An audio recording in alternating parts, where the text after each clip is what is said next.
Ito na siguro ang isa sa pinaka nakakapagod, nakakatakot at nakakabiglang mga bagay na nangyari sa atin habang tayo ay nagba-van life dito sa Pilipinas. Dadating kasi ang mga problema katulad ng haharangin ng ating camper van, magkakaproblema tayo sa tiket pasakay ng barko at mahihirapan din tayong makahanap ng proper campsite ngayong gabi. Dalawang isla kasi ang tatawidin natin ngayong araw. Mula dito sa Guimaras ay pupunta tayo sa Iloilo. Pagkatapos from Iloilo ay tatawid naman tayo ng barko papunta sa Bacolod. At dahil sa mga sitwasyon na to ay mapapakita ko sa inyo kung ano nga ba ang realidad ng buhay sa lansangan. Yung tipong naninirahan ka ng totoo sa loob ng isang van. Mapapakita natin dito ang mga struggles, ups and downs at kabutihan ng mga taong naninirahan sa ating bansang Pilipinas. Pero syempre, hindi mawawala ang magagandang lugar at mga adventure na gagawin natin sa episode na to. Kaya't kung handa na kayo ay pwede nyo nang kuhanin ang inyong popcorn at simulan na natin ang episode na to. Hi, ako si Lem, ang travel content creator na nakatira sa loob ng aking van. 2021 nung nagsimula akong mag-ikot sa ating bansang Pilipinas gamit ang aking bisikleta. Inabot ako ng 7 buwan upang maikot ang 65 provinces ng ating bansa. At sa cycling adventure ko na yon, isang bagay lang yung natutunan ko, ang sarap palang mabuhay ng malaya. Kaya't pag-uwi ko, nagbenta ako ng mga gamit, nagsikap na din ako ng matindi upang sa ganon magkaroon tayo ng budget pambili nitong ating minivan. Kinonvert ko na din to into a camper van. Pinangalanan ko siyang Vantot at siya ang magiging kasama ko sa pagbiyahe ko sa buong Pilipinas. Simple lang yung goal natin, makarating sa iba't ibang probinsya, makakita ng magagandang tanawin, makakilala ng mga bagong kaibigan at higit sa lahat ay mabuhay sa paraan na may kalayaan. Ano, handa ka bang sumama sa biyahe ko? Kung oo, subscribe ka na sa channel na to at simulan na natin ang videong ito. We are the dreamers, the light keepers, we are one. This is our time, this is our time. We are the dreamers, the light keepers, we are one. This is our time, this is our time.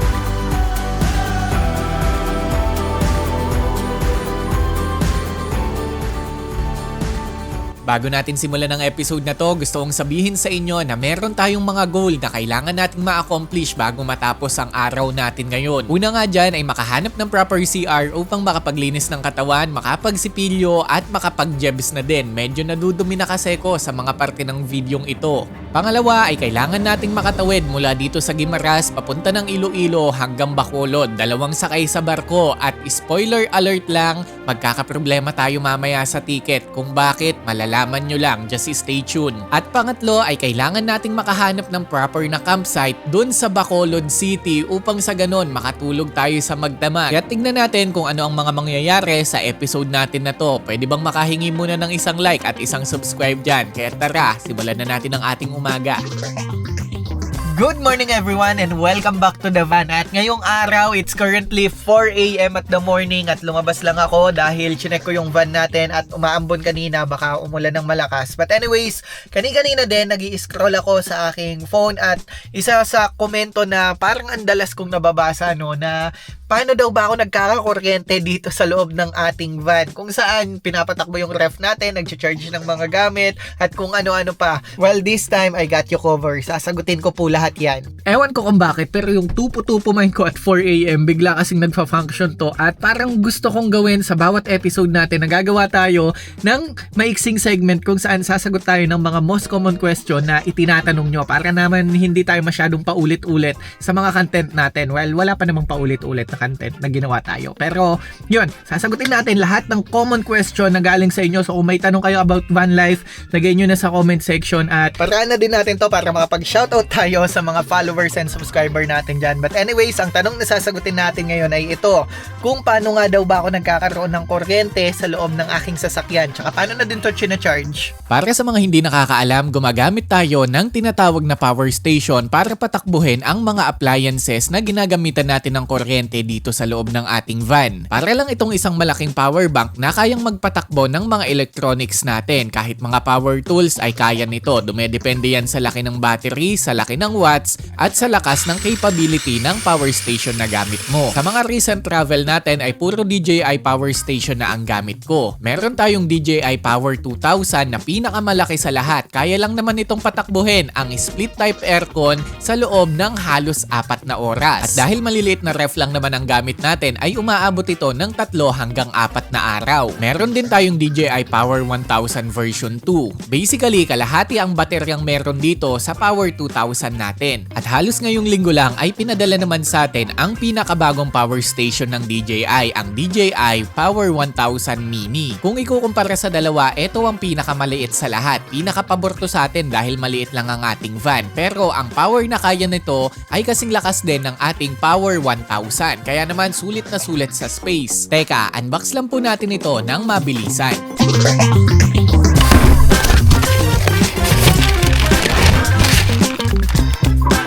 Ito ang itsura ng packaging ng DJI Power 1000 Mini. Kamukha lang din ng mga power station nilang iba. Inside the box ay ito ang mga kasama, AC power charging cable. Ito yung gagamitin mo pang charge ng iyong power station. MC4 to SDC cable cord. Ito naman yung pang charge mo kapag sa solar mo i-charge na mapapakita ko sa inyo mamaya. At syempre, hindi mawawala itong ating DJI Power 1000 Mini na unang kapansin-pansin dito ay yung kanyang build size quality. Sobrang liit lang nito. 31 cm yung haba, 21 cm yung taas at 21 cm din yung lapad. 11 kilograms lang din ang bigat nito. Panalong-panalo pang van life, moto camping or car camping na mamaya matitest din natin. Kung portability ang hanap mo, eto na ang the best na power station na para sa'yo dahil hindi lang tumaliit. Sobrang powerful din nito dahil meron ng battery nito na 1008 kilowatts na battery. Basically, kasing lakas niya ang DJI Power 1000 version 2 pero sa kalahati lang ng size nito. Kahit sobrang lakas ng baterya na to, sobrang liit niya din dahil tingnan nyo,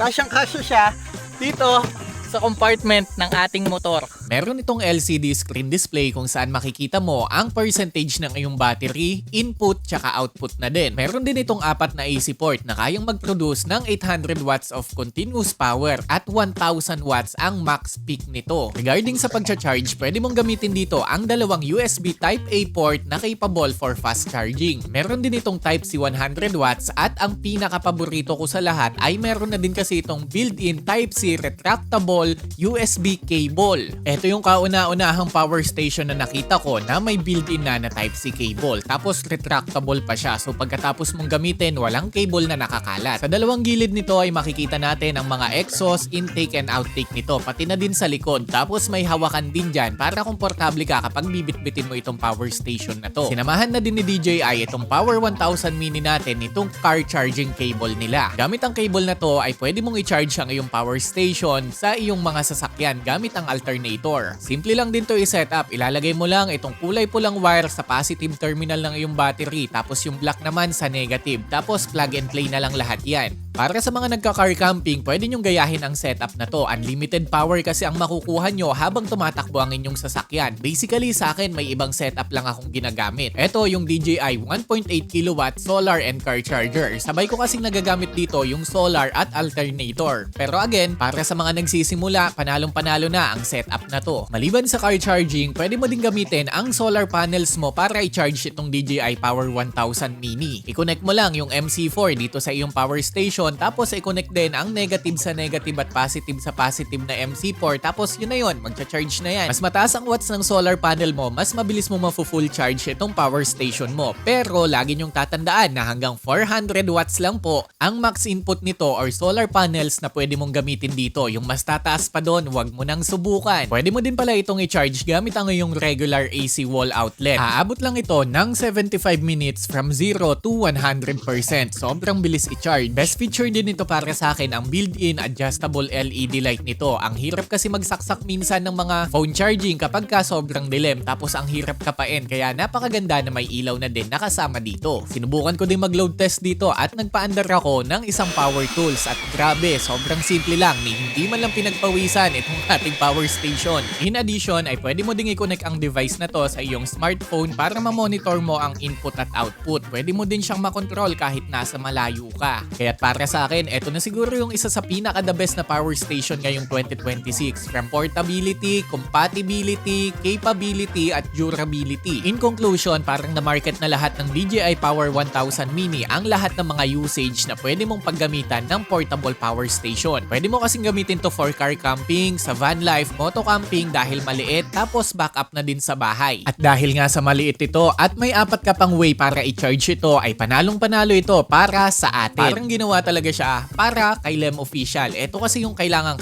ko sa daan. But anyways, I hope nasagot ko yung tanong nyo kung paano tayo nagkakakuryente sa loob ng van. Paano natin na-charge yung ating mga devices at nabigyan ko na din siguro kayo ng recommendation sa kung anong power station ang magandang bilhin ngayon. Kaya naman, punta na tayo sa episode natin kung saan pupunta tayo sa isla ng Bacolod. Este Negros pala. Mga alas 8 na ng umaga nang nagising ako dito sa ating van at dahil medyo nagugutom ako, naghanap na agad ako ng pwede nating makain. At dahil meron naman tayong pagkain na kasabakik, eto na lang yung inalmusal ko. Ang kaso, naisipan ko na parang wala man lang pantulak, puro na lang pambara, kaya pupunta muna ako sa 7-Eleven para bumili ng kape. And to give you a perspective, dito tayo natulog sa katabi ng port para madali lang tayong makasakay.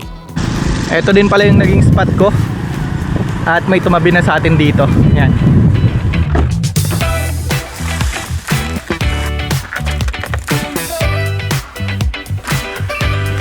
Dala lang muna tayo 7-Eleven and let's take some coffee kasi medyo madami na ding tao dito sa port. And mayat maya na nagpapapicture and naghihingi ng stickers at nakakapagod. Anyways, thankful ako sobra, pero ang gusto ko kasing type of van life ay yung hindi ako masyadong pansinin, hindi ako masyadong halata, at kumbaga nakakakilos pa din ako ng maayos katulad ng mga napapakita ko sa inyo previously.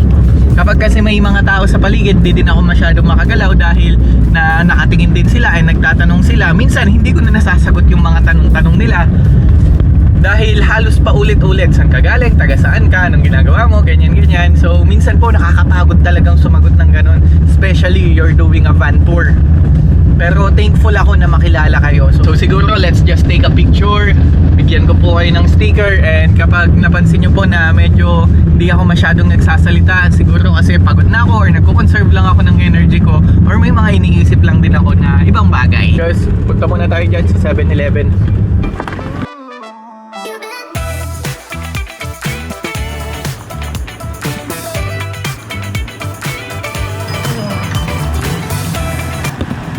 Kape. Sa totoo lang, ang mahal ng expenses ko sa kape kasi 35 pesos per cup yung kinakape ko. And minsan twice a day ako magkape dahil wala akong dalang kape. Actually, naubos na yung kape ko.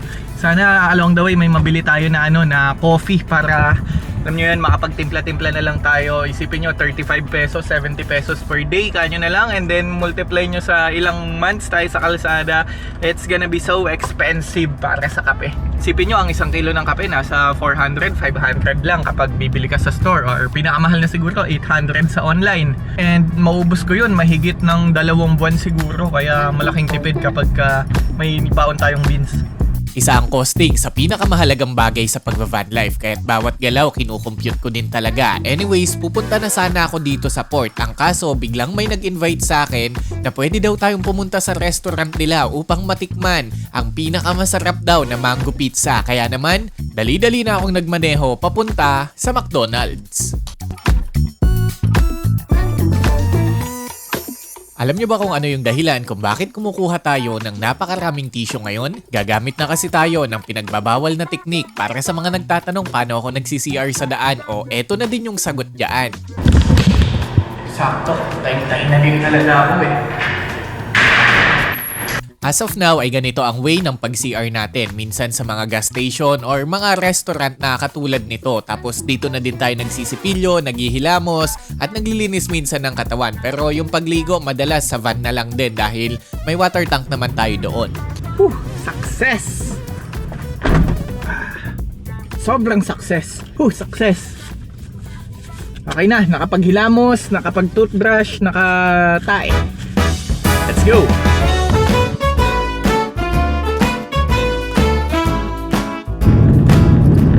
Tama ba itong daan na dinadaanan natin. Hindi na ako nag-maps eh. Ang kulit eh. Pero parang tama naman. Na-loop na kasi natin tong Guimaras halos. May isang side lang tayong di napuntahan. Pero konti lang yon. May binutas kasi tayong bundok dahil na wrong way tayo kahapon eh. Kung gusto nyo panoorin yan yung tour natin sa Guimaras, panoorin nyo yung 2 previous episode natin. Kasi ngayon Bacolod 2 eh. Actually Guimaras, Iloilo, Bacolod. Yun yung content natin ngayon or yung biyahe natin ngayon. Medyo maninipis na kasi gulong ko kaya medyo maingay na. So inanarrate ko na lang sa inyo. Sinasabi ko dito na yung last episode yung pag-ikot natin sa Guimaras. Eto mga buntot na lang to dahil ang content talaga ngayon ay pagpunta sa Iloilo tapos sa Bacolod. Kaya yun, stay tuned lang kayo. But anyways, dumating na tayo dito sa pinaka-restaurant na ating pupuntahan.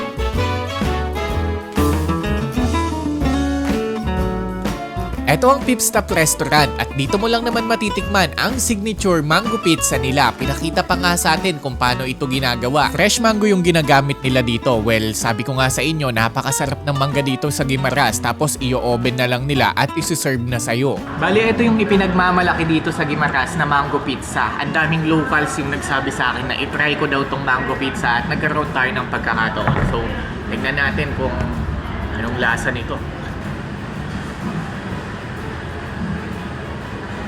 Grabe, at sarap. Ang sarap niya, balansing-balanse yung cheese. Tapos yung mangga. Hindi ko alam kung paano i-explain yung lasa. Isipin nyo yung mangga nasa pizza. Yung iba nga pineapple lang nababado yan eh. Pero eto talaga ay sobrang kakaiba at sobrang unique. According to Ma'am Tintin, ang history daw nito ay nagkaroon ng Mango Festival. Tapos ang in-entry ng Pip Stop ay gawin nilang pizza ang mango. Tapos doon na nabuo etong mango pizza na ngayon signature na din dito sa isla. May mga ibang pagkain pa sila dito katulad ng mga sugba-sugba na pinatry din sa atin at iba-iba pa. May mga pinag-giveaway pa nga sa atin dito si Ma'am Tintin. Pwede nyong isama sa itinerary nyo ang pagkain dito sa shop nila dahil isa to sa mga unique na pagkain na matitikman natin sa buong Pilipinas.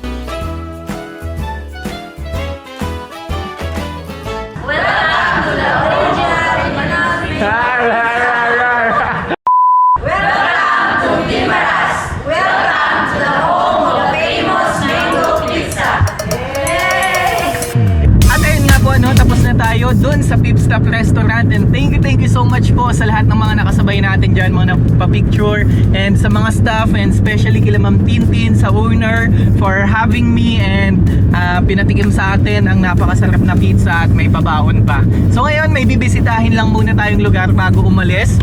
Ayoko magpaawat, no? May isang magandang spot daw kasi dito sa Guimaras kung saan pwedeng mag-car camping at ayokong mapalampas yung pagkakataon na yon na para sa inyo na makita ninyo. So gusto kong makita nyo din yun, yung mga spot na pwede nyong puntahan dito. Kasi yung mga spot na pinuntahan natin, nakita nyo naman, no? Either raw camping or port camping, ganyan. So gusto ko may specific din tayo na ipapakita only for car campings na specific for car camping. So check natin tong lugar na to. I'll take care of you along the way. My love, one day at a time, will leave our troubles behind.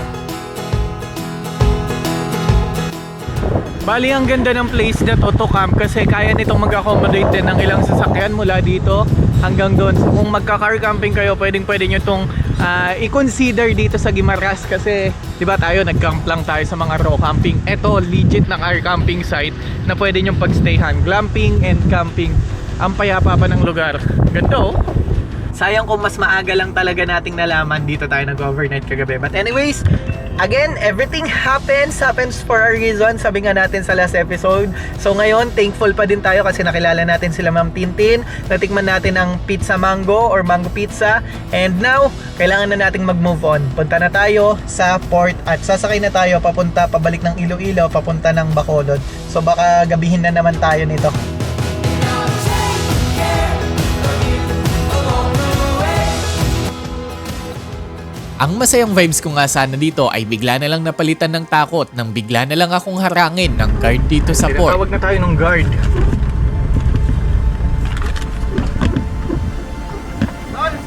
Pwede magpa-picture daw sila? Ay, sige po. Mga driver sa tricycle? Sige po, sige po.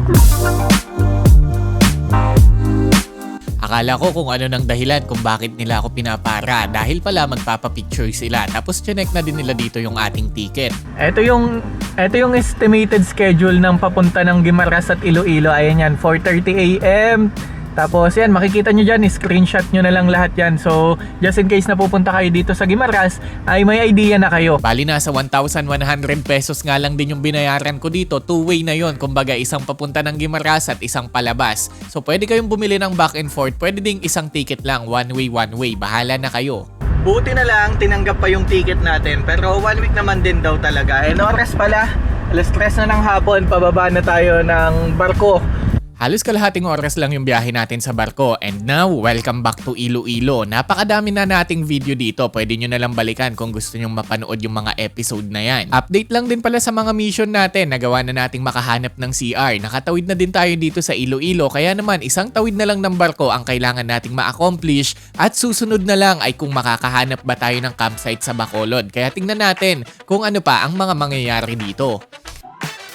Just like that, welcome back to Iloilo. Nakababa na tayo ng barko at ngayon babiyahe tayo ng 40 minutes na lang siguro mula dito hanggang doon sa kabilang port, ang Dumangas Port, at doon tayo sasakay papuntang Bacolod. Ulit-ulit na lang yung sinasabi ko, no? Pero ganito talaga sa van life. Nakakapagod pero okay lang. Pagod na din kasi ako wala na akong maiisip na sasabihin. Ano ba bang sasabihin ko, di ba? Di magpakatotoo na lang tayo. Pagod tayo to din. Moving to the sun, we're rolling downtown. The weekend's here and it feels so right. I think I'll break the skates out tonight. Parang napapansin ko lang, tuwing nandito ako sa Panay Island, laging umuulan. Panay ng panay ang pag-ulan. Sa Guimaras, sobrang init kanina eh. Pero sabi ng kaibigan natin dito sa taga-Panay, taga-Pasi, eh hindi naman daw, umuulan daw dito. Tapos sa Guimaras, sobrang init. Pero ngayon, umuulan nga. Pero doon, mainit. Tignan natin yung weather sa Negros kung kumusta naman.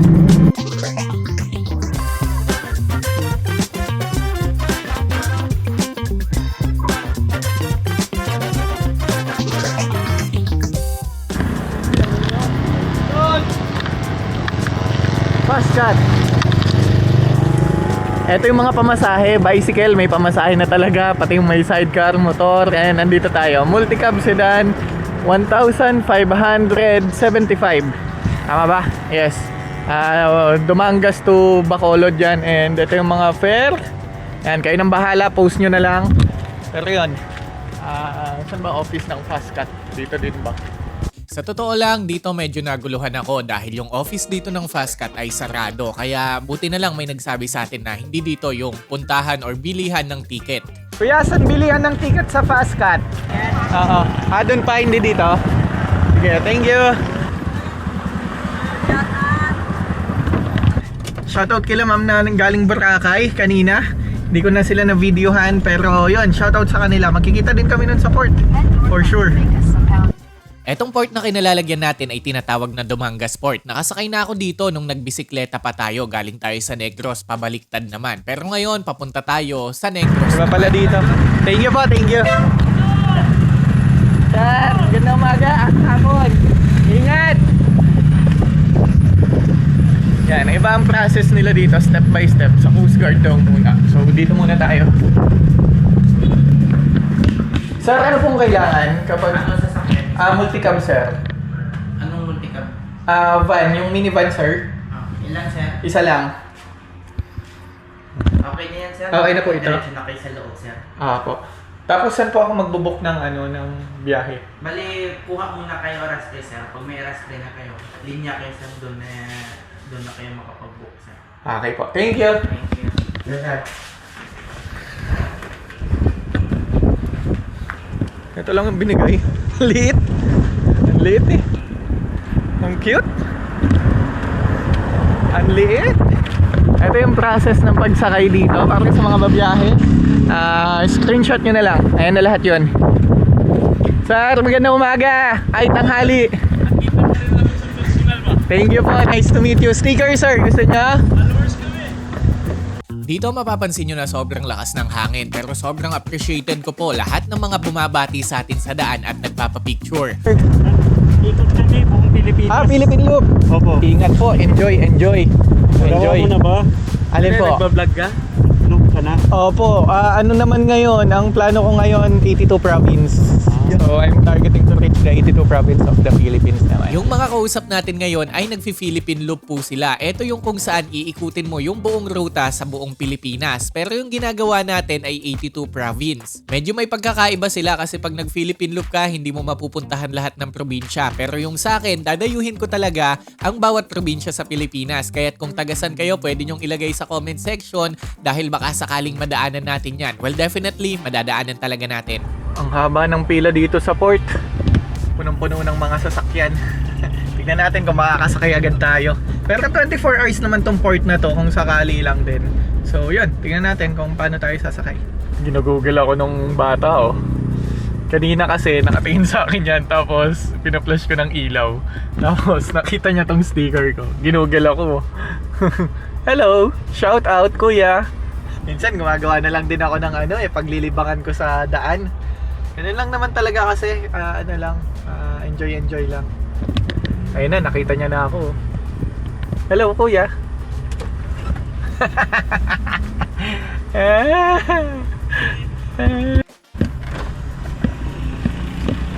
Sakay na, sir. Apo, Ilan kayo, sir? mag-isa lang po ako sir. Ako lang po, mag-isa lang. Para ikaw yung sa minivan na pag Manila kayo. Apo. Dalhin Nice mo to meet sa you po. sali. Sige po, kasama po kayo. Ano pong next step sir? Yan po Doon ay... na kayo ng Coast Guard. Apo, ito po yung binigay sa akin sa Ito, may Coast Guard. good ka dito. Apo. Dalhin mo ko sa video mo. Diyan ako yung, Apo. yung call sa minivan kayo, di ba? Apo, bigyan ko po kayo sticker. Sir, wala ka bang t-shirt? Diyan, bigyan mo naman ako t-shirt. Wala pong t-shirt eh. Sticker lang po. Saan ko po ito babayaran sir?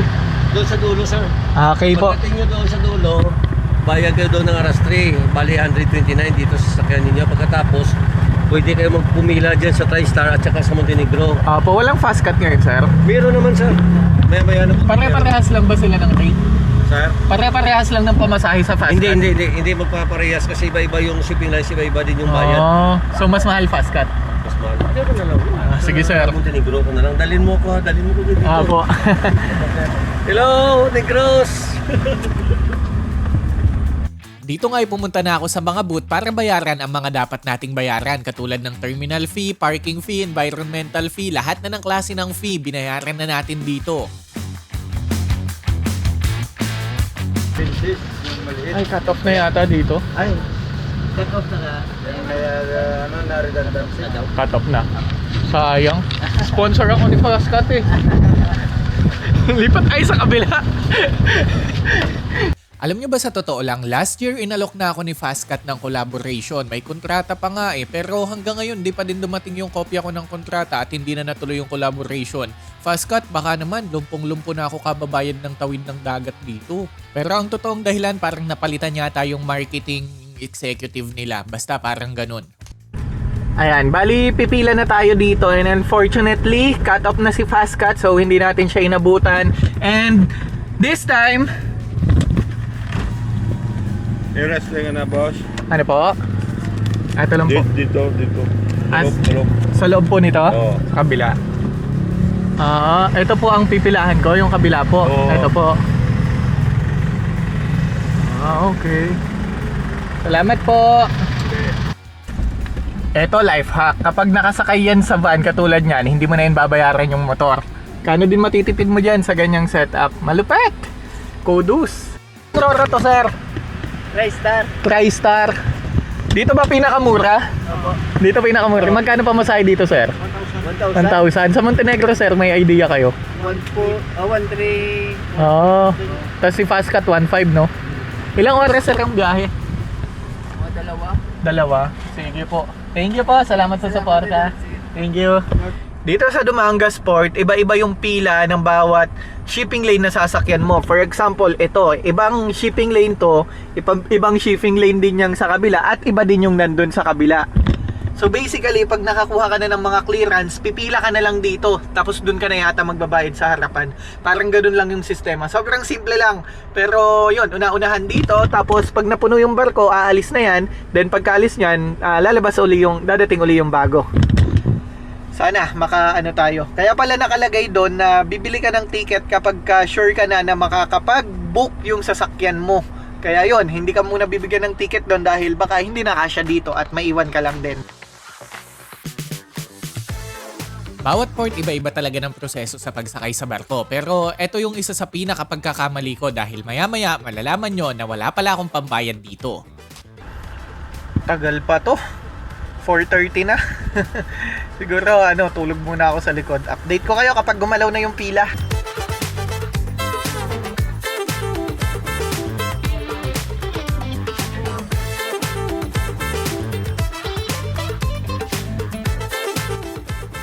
Dahil yung barkong pinakamura ang sinakyan ko ay sobrang tagal din ng pila dito dahil madami ang gustong sumakay dito. Isipin nyo ba naman, halos kalahati kasi yung idadagdag mo kapag sasakay ka sa ibang barko. Grabe na nga din yung naging inip ko, halos 2.5 oras yata yung hinantay namin dito para lang makasakay kami or umuusad na yung pila na to.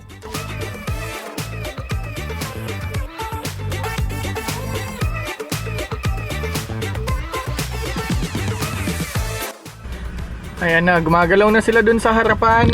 Pero ang problema, mukhang mapupuno na yung Roro. Mukhang di pa tayo masasama. Sana masama tayo, no? Sa aalis na. Lumiwanag talaga yung mata ko nung tinawag na ako ng dispatcher dito. Paano ba naman kung hindi tayo makakasakay ngayon? Mga ganun katagal ulit yung hintay natin bago tayo makasakay. Kailan mo ko binubusay? Isa ka lang? Isa lang. Oh! Busing! Saan ka nagaling busing? Papunta ako Bacolod, sir. Sir, nice to meet you po. Walang sticker dyan? Meron po, para sa'yo. Nakapalo ko sa'yo busing. Sir, thank you. Sige, sige busing. Yaman si busing. Thank you. Salamat po. Ito po ba? Oo, Ito? yan po. Saan po ako magbabayad ng pamasahe, Sa loob sir? na po, sa loob Sa na loob na. po. Oo, sige. Thank you, boss. Ito yung pinakamahirap na parte. Yung pag-a-atras ka na, mag-boarding ka na, tapos walang magbe-video sa'yo.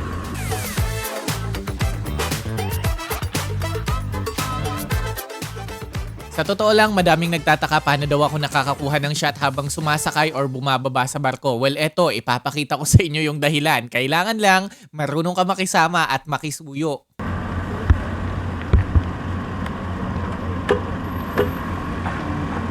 Sir, pwede ba magpa-video? Okay, sir. Ako kasama eh. Thank you. Peter.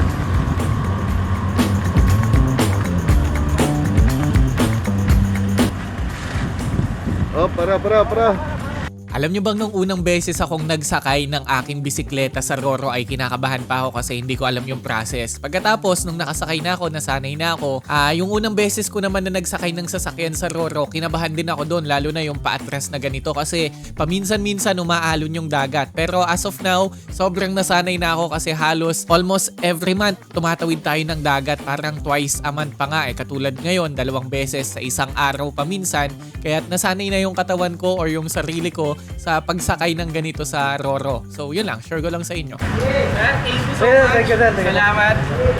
Shoutout kay Bossing, tunilungan ako. Tinulungan ako mag-video. Dito nga isiningil na ako ng crew ng pamasahe at hindi ko yun na-videohan dahil medyo nataranta ako nung pag-check ko kasi ng cash ko. Wala pala akong cash na dala-dala dito. At alam nyo, buti na lang talaga may mga subscriber dito na mababait na pinayagan nila tayong mag-Gcash sa kanila para makapag-withdraw tayo ng cash na pambayad natin dito sa Roro. Kaya thank you sa inyo. Sobrang salamat talaga. 1,000 sir, kailangan ko sticker. May kasamang sticker. Lugi ah. Sir, 1,000. At sticker, sobra yung bayad ko. Thank you, bossing. Thank you. So, akit tayo sa taas kasi wala naman tayong gagawin dito eh. Gagawin natin yung pinagbabawal na technique. May sasabitan ba ng duyan doon, sir? Pwede sir, Sa dulo. Yun, gagawin natin yung pinagbabawal na technique. Magsabit ng duyan para komportable ang tulog. Let's go. Ay muna si Bantot oh.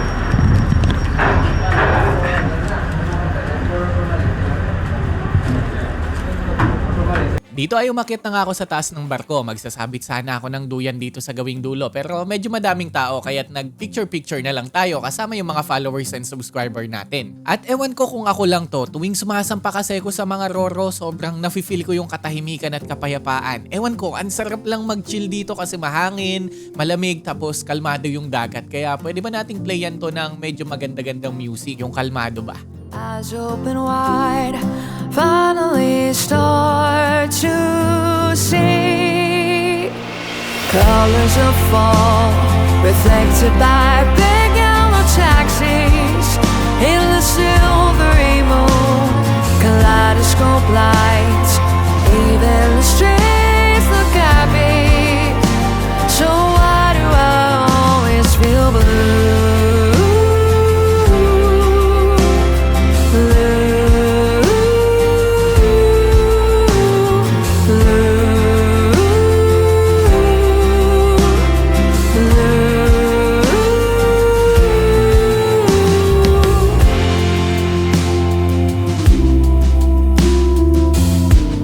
Yung pwesto ko ngayon ang pinaka less crowded dito sa Roro at naghahanap talaga ako ng masasabitan ng duyan doon sa likod. Ang kaso, ang dami ng tao at wala na akong masabitan talaga ng duyan. Kaya naman, nandito na lang ako sa harapan. Ito naman yung view natin. Tinutumbok natin ngayon yung papunta mismo ng Bacolod. At dito tuloy-tuloy naman ang biyahe. Madaming shipping lane dito, 3 ang shipping lane dito. So nasa sa inyo na saan kayo sasakay.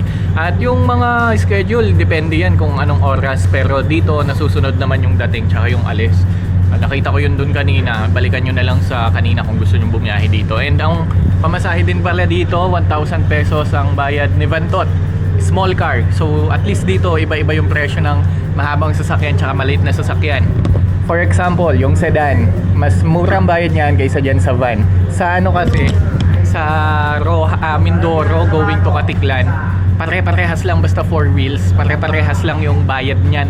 Kaya nasa parang 7,000 plus din yung binayaran natin dyan. Sobrang sakit. As in, isipin mo may kasabay ako doon, artista van.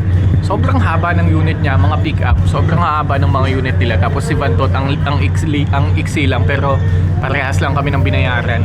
Medyo parang feeling ko lugi ako doon, pero ganun talaga. We need to follow the rules.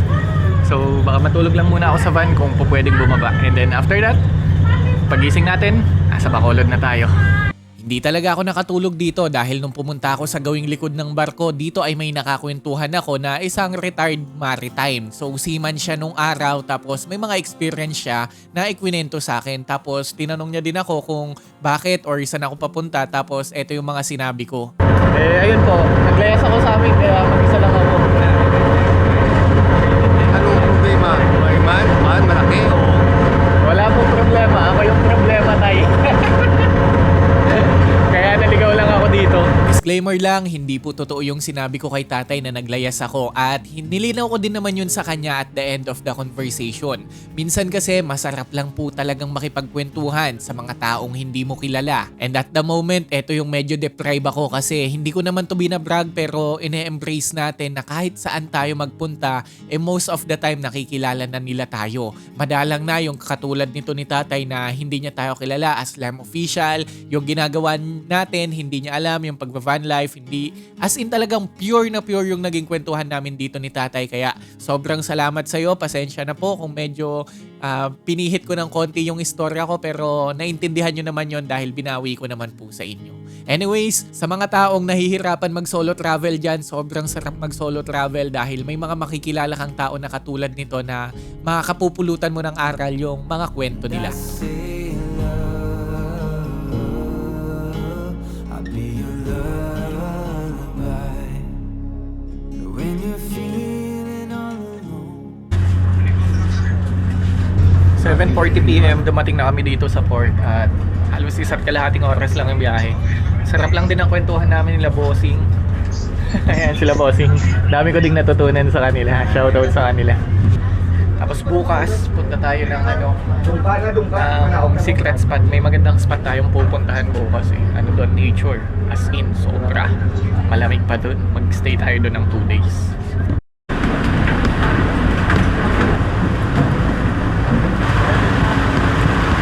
Sobrang na-relax akong kausap yung mga nakilala ko dito sa Roro at yun yung maganda dito eh. Nagkakaroon ka ng interaction at bonding sa kanila na nakakatuwa din, minsan nakakamotivate ang mga kwento na namomotivate sila sa'yo. Grabe, sobrang salamat po sa inyo. But anyways, ngayon kailangan na nating mag-proceed. Pupunta tayo ngayon, babiyahe pa tayo ng 8 kilometers. Daan lang siguro tayo ng Kapitolyo nila. Pakita ko sa inyo yung White House dito.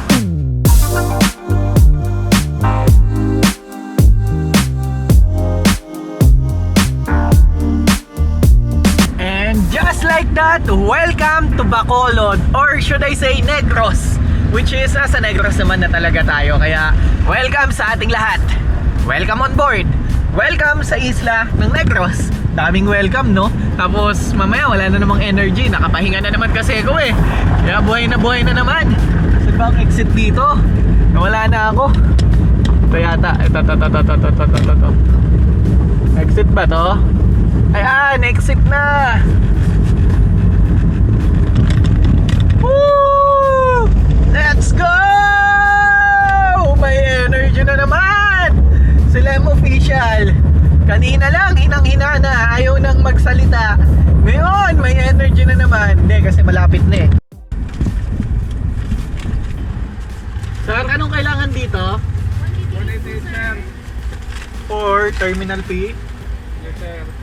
Ito yung lagi nyong tatandaan kung itatawid nyo yung sasakyan nyo sa mga port, hindi lang yung pamasahe ang kailangan nyong bayaran. Minsan may PPE fee, terminal fee, tapos basura fee, lahat na yata ng klase ng fee. Minsan may mga paabot pa sa mga gwardiya, hindi naman sa lahat, pero para makauna ka, ganun minsan yung ginagawa. So advice ko lang yun sa inyo. Kilala kitang vlogger, sir. Ay, thank you po. Sticker, sir. Nakapalo ako siya, sir. Thank you. Salamat sa suporta. Thank you.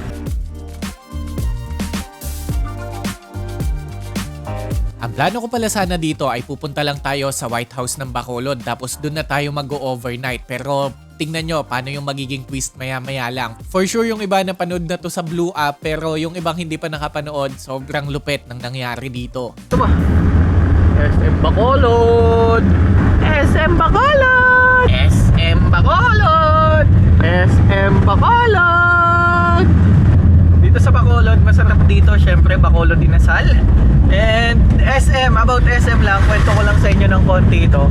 May nagaya sa akin last time na sabi niya, sir, punta ka sa ganitong lugar kasi maganda doon. Ano bang meron ka ako doon? Sir, city yun, may SM doon. Tapos ako napatulala na lang ako, nagkatinginan kami nung kasama ko na parang, ang daming SM doon sa amin eh. Alam mo yun? Siguro naman po pag aayain nyo ko yung mga nature trip, yan, papatulan ko po kayo. Pero pag SM, wag naman po siguro. Isa-iba naman po sa mga falls, ilog, dagat, bundok. Yan, puntahan natin lahat yan. Pero pagka SM, wag naman. Tapos may mag-comment, no, Walter Mark kaya o Robinson. Anyways, ganun talaga. Iba-iba tayo ng ano. Anyways, ganun talaga. Iba-iba tayo ng tingin natin ay maganda. Yung iba maganda sa kanila ang mall or city. Pero sa akin ang maganda po ay nature. Konting biyahe lang yung ginawa natin dito, siguro mga 5 kilometers lang at nakarating na tayo agad dito sa may munisipyo ng Bacolod dito sa White House. Dito na sana ako magpapalipas ng gabi. Ang kaso, biglang may nag-chat sa akin na ini-invite ako sa bahay nila. Tapos pinatulan ko na lang din dahil kailangan ko na din ng lugar para makaligo at maka-CR na din. Madalas ganito yung ginagawa ko, yung mga random invitation pinagbibigyan ko. Tapos nagulat na lang ako kasi pagdating ko dun sa mismong landmark, eto yung mukhang sumalubong sa akin. Kuya, magandang gabi! Kamusta? Meet Sir Eric. Sa bahay ng kapatid niya tayo tumuloy dito sa Bacolod nung nagbibisikleta pa tayo at ngayon, bago kasi yung account niya kaya hindi ko siya na-recognize. Sa Bangas, din kayo na. Sa Bango? Dumangas. Dumangas ako sumakay. Kamusta, kuya? Okay lang. Okay lang makipark ako ngayong gabi. Hindi, wala problema. Aman ka na, baka bukas pwede ka sumabay. Saan May po? party. Saan May po yung pupuntahan. party? Malapit lang. Ano oras po? Morning. Morning. Sige po. Oh, May lakad sana ako bukas. saan? Pero siguro naman po mga tanghali makaalis na tayo sa party. Or Pwede. Pwede po? Pwede. Ayun po. Sige po. Sama po ako. Oo. Ayun, na-invite tayo ni Kuya Eric agad sa party. Napakaswerte natin. Si Kuya Eric pala, kaibigan natin to nung nagbike pa tayo. Ayan. Oo. Thank you sa pagpapatuloy sa atin ngayong gabi. Anytime. Hello po. Hindi ka pa kasi nakita niya in person eh. Hello po. Magandang gabi po. Bahay mo ba to, Sir Eric? Oo. Parang ngayon lang ako nakapunta dito. Oo, kasi wala pa akong bahay noon eh. Talaga ba? Oo. Yung una, yung ginawa, yung kay Elixir, tapos din sa akin yung Oo bahay. pala, kay Kuya Elixir pala yon. Pero ganito rin yun, maluwag eh, no? Kaya iniisip ko, parang bago to, pero nung yung kulay berde yung poste, Kasi pintura. Si mama yung yung finance manager eh. Siya na Kaya susunod. siya yung susunod yung mga color ng kwan. Nice to meet you po, ate. Ako po si Ilem. Oh, Thank you po, thank you. Sabi ko sa'yo, di ba pogi? Di naman. Sabi ko pogi eh. Bali, nung napunta pala ako dito kami nag-New Year noon kay Kuya Elixir. Ayan. Good evening, hello. Bunso. Hello, what's your name? May bunso kami. LA Drake, friends are Balasa. Oh, English speaking. Oh, sa school eh. Ay, ganun. Required eh. Ayaw kita kausapin, Bunso. Ay, panganay. Uy, kaya nga ako, nabibisi lang. Uy, pag dito sa bayo ko, may mga English ah. Ang hirap kausap eh.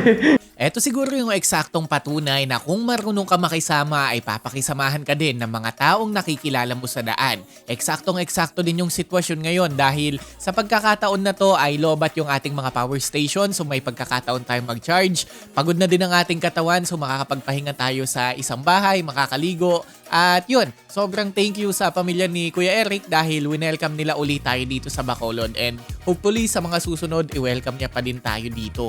Oo, thank you, pre.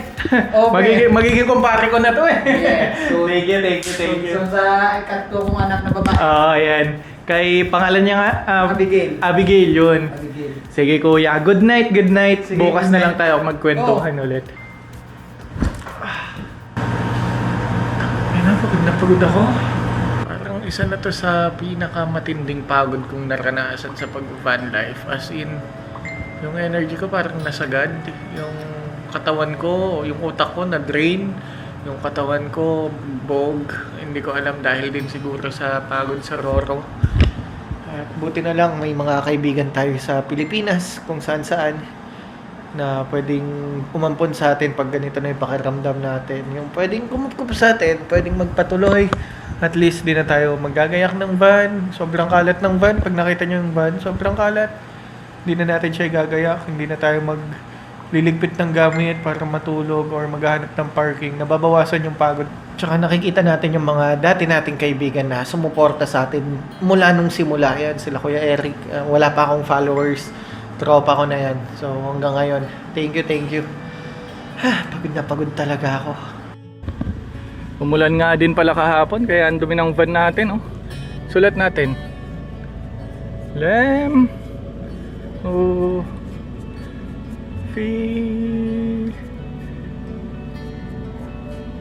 Official. Kulit eh. Kinabukasan ay pinatikim sa atin ni Kuya Eric yung kape na hinarvest nila dito mismo sa bakuran nila. Napakagaling talaga nito, sobrang bilib ako. Ito yung kapeng susubukan natin. Papatiningin siya dito sa may tela. Tapos yan. Ayan yung kape. Ano yan? Harvest nila yan dito. Oo, kung lang to, Bisaya yung tawag dito. Bisaya. Bisayang kape. Oo. Ayan Hindi siya. foreigner. Hindi for. Di kasi yan natutunaw eh. Ayan. Sila Kuya Eric na din daw ang nag-harvest nito, nag-roast nito, tapos nag-grind yan. Naging ganyan na siya. Tapos ito, papatiningin sa ganyan. Ano yun kuya? Madalas nyo kinakape yung ganyan? Ito? Oo. Pag meron yung ganito. Pag may harvest? Oo, doon lang. Yan siya oh. Yun yung process nyo. Para siyang drift coffee. Yan. Oo. Ito na yung finished product. Kape na. Kape! Para sa mga hindi nakakaalam, nag-uusap kami ni Kuya Eric kung kailan ako huling pumunta dito. At sabi ko 21, sabi niya 22. Naalala ko nun, bagong taon pala nung nandito kami. Kaya 21-22 yun, Kuya Eric. Ayun, 31 yata kami dumating dito. Tapos nagbagong taon kami. Or 30 kami dumating dito. 2 nights yata kami dito. Oo, 2 nights before. Oh, so 30, 31 nandito kami. Tapos January 1, bumiyahin na kami. Parang ganun. Yan, kaya 2021 and 2022. Kape na tayo. Bango kuya nito ah. Oo. Kahit nga ako nang bangwan rin nito eh. Kasi, kuwan eh. Sarap siya kuya. Kaya? Oo, masarap siya. Saan kaya ako pwede makabili niyan? Hindi. Ginagawa niyo lang kasi Bigay ko eh. na No? lang sa'yo to. Pwede kuya. Sarap eh. Bigay ko na lang sa'yo to. Wala eh, wala kang bilan nito. Alam mabibilhan yan? Product namin to eh. Sarap. Product pala nila Kuya Eric kasi yan kaya Nilo. ano. Oo. Ganito pala yung mga ginagawa ko as a morning routine dito sa loob ng aking van. Papakita ko lang sa inyo ng mabilisan. Anyways, ayun na si Vantot. Ang ginawa ko dito kay Vantot ngayong umaga kasi, para lang alam nyo ha, yung morning routine natin, kapag may ganitong bahay tayong tinutuluyan, nakikicharge na din ako ng power station natin, which is 1 hour lang naman, puno na lahat yan. Kaya yun, babiyahe na tayo ngayon. Sasabay sa atin si Kuya Eric hanggang sa labasan lang. So yan. Kapag may makikihitch, makikita nyo, bakante to kasi nilalagay natin dyan yung power station. Yan. Para may space para sa gustong sumabay just in case lang. Katulad nito sa mga ganitong sitwasyon. Nagbablog nung nakahubad, no? Wala ba yung vlogger na nakita nyo ganito? Gusto ko kasi realistic yung nakikita nyong video. Kung ano yung nangyayari sa lansangan, yun yung mapakita ko. Kasi before, dati, pinipili ko lang yung magagandang nangyayari. Naisip ko, hindi naman yun yung 100% accurate eh. May mga sablay din, may mga mahirap na sitwasyon din. Kaya ngayon, napagdesisyonan ko na kung ano yung ginagawa ko mismo sa daan, yun lang din yung ipapakita ko sa inyo. Wala tayong pipiliin, wala tayong i-filter, kundi yun at yun lang din.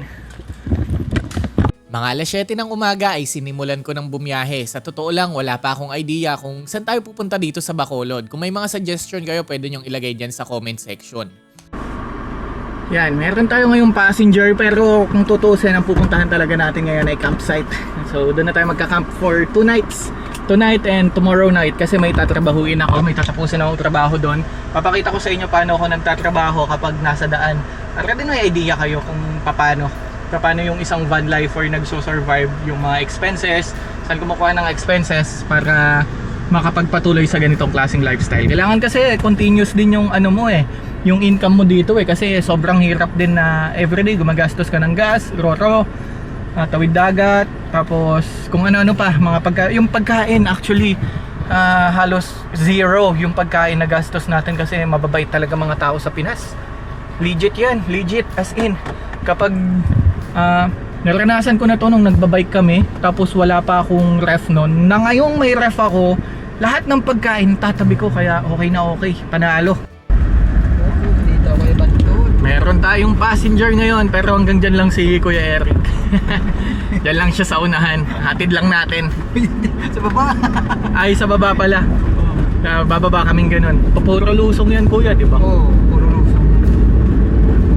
Sobrang thankful ako kay Kuya Eric dahil pinatuloy niya ako. Pero mas sobrang naging thankful ako dahil sobrang ganda nung lugar na mapupuntahan natin ngayon. Sa mga nanonood pa din ng video ngayon, pwede nyo bang i-like muna yung video at magpaalam lang tayo kay Kuya Eric. Pagkatapos, dadalhin ko na kayo sa isang napakagandang kalsada na napuntahan ko dito sa Negros. Mamaya. Thank you. Mamaya chat-chat tayo Oo. kung paano. Mas okay sana makapunta ka. Sige kuya, salamat Makaka-attend Thank you, thank you. Thank you sa'yo kasi natandaan mo ako na balikan mo ako. Oo naman, ikaw pa ba? Pagbalik ko ulit, sa'yo ulit ako pupunta. Dapat lang. Thank you. Ingat. Ingat rin bro. Take me out, I wanna see big lights, they shine on me. I wanna lay my head and feel the beat. That's my way. That's my way. Take me out, I wanna hear big drums inside my ears. I wanna lay my head and face the fear. That's my way. That's my way. It's not a big thing, but it's so hard. Now that you've touched my useless heart.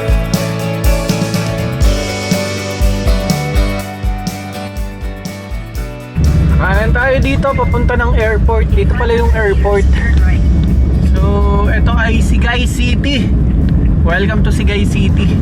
Hindi Hindi na to Bacolod, hindi na siya sakop, syempre dahil ibang municipality na uli siya. Pero sakop pa din to ng Negros.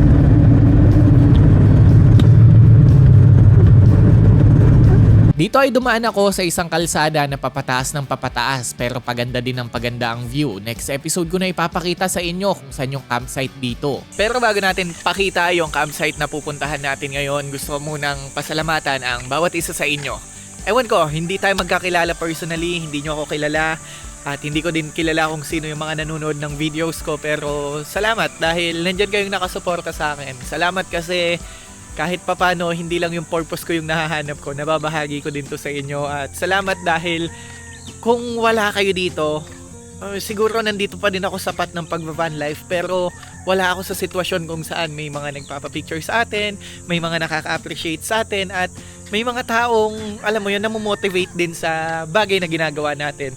Well, kung tutuusin, hindi ako maswerte dahil ginagawa ko yung bagay na to. Siguro naging mas maaga lang akong namulat sa kung ano yung bagay na gusto ko. Kasi kung hindi nyo po alam, 15 years old pa lang ako, nagta-travel na ako. 15 years old ako, umakyat na ako ng bundok. Parang 16 years old ako na akyat ko yung Mount Pulag. Well, it's not a flex, hindi yun dapat fini-flex kasi hindi naman yun ka-flex-flex. Pero gusto ko lang sabihin sa inyo na at my early age, sobrang gusto ko na talagang mag-travel sa Pilipinas. Sobrang gusto ko nang makita yung bansa natin. Naalala ko pa kasi nung high school ako, way back na tinatanong ako ng teacher namin kung ano yung gusto kong marating sa buhay. Tapos ang naging sagot ko dun kay ma'am ay sabi ko lang gusto ko lang marating yung iba't ibang probinsya ng bansa. Hindi ko sinabing ibang bansa, hindi ko sinabing abroad, hindi ko sinabing gusto kong makarating sa Amerika. Well, alam to ng mga kakilala ko. Pag may nag-aaya sa akin mag-travel abroad, medyo umaayaw ako. Not because ayoko sa abroad, not because hindi ako mag-enjoy sa abroad, kundi dahil para sa akin ang dami pang pwedeng i-explore dito sa Pilipinas. Ang dami pang probinsya na deserve ng spotlight, deserve na makita ng ating mata. Pero totoo din yun na kasi 'di ba, sabi nga nilang mahal daw ng ticket ng eroplano dito, mahal mag-travel sa Pilipinas. Agree ako doon, pero alam nyo, nagawa ko yun nung nagbibisikleta ako. Parang 20,000 pesos. Nakaikot ako sa 65 provinces ng ating bansang Pilipinas within 7 months. Nagbibisikleta po ako. Kaya kung titignan nyo, oo, totoong mahal. At kung tutuusin, yung 20,000 pesos na yun, ipon ko pa yun way back noon nung nagtatrabaho pa ako. At basta, mahirap ikwento kung saan ako nanggaling.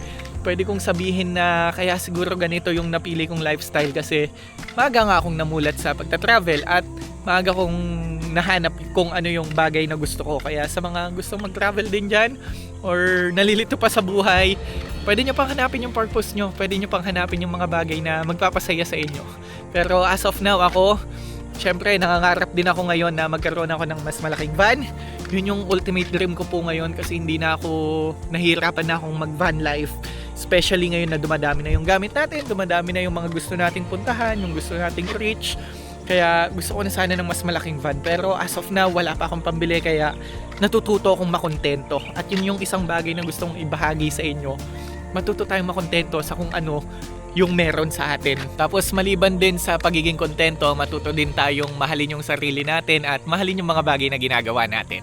Kasi ako talaga sobrang mahal ko ang outdoor, sobrang mahal ko din ang Pilipinas. Hindi ako masyadong makabayan pero gusto kong ma-explore talaga lahat sa ang bawat sulok ng ating bansa. Gusto kong makita yung kultura, gusto kong makita yung mga bagay na hindi nakita ng iba na ewan ko. Yun yung gusto kong marating, yun yung gusto ko at least alam ko yung direction na tinatahak ko. Kasi sa buhay, yun yung isa sa pinakamahalaga. Dapat alam mo kung saan ka papunta. Alam mo yung direction na tatahakin mo. Alam mo kung ano yung gusto mo. Uy, ang ganda ng view. Ganda ng sunset. Ay, sunrise pala. Ngayong umaga, wala naman talaga akong masyadong mensahe sa inyo. Gusto ko lang sabihin na magpakatotoo tayo sa sarili natin. Mahalin natin yung sarili natin. Alamin natin yung goal natin at yung path na dinadaanan natin. At yun, mabuhay tayo sa paraan na gusto natin. Sobrang simple pero sobrang powerful nun. Parang ang sarap tuloy gumawa ng damit na mabuhay ka sa paraang gusto mo. Ang ganda, no? So, try natin gumawa ng merch na ganyan. Siguro mga 100 pieces lang para konting-konti lang talaga. Anyways, pwede nyong i-follow yung mga social media platform natin. Facebook, YouTube, TikTok, at Instagram natin dito. And yun, hanggang dito lang siguro yung video. Kung nabitin man kayo, bawi na lang tayo sa next episode. Kung may mga question kayo, lagay nyo lang dyan sa baba. May mga suggestion kayo, open lang yung comment section natin. And may mga blessing tayong dadating sa mga susunod na araw. May mga drones tayo na parating. Yes, thank you DJI. May mga power station tayong padating. At yun yung isa din sa dahilan kung bakit nangangarap ako na magkaroon ng mas malaking van, kasi hindi na po sila kasya. Yung gear ko dati, aminin ko sa inyo, sobrang basic lang. Kasi ano lang yung gamit ko eh. Isang drone lang na DJI Mini, yung bumagsak last episode I think.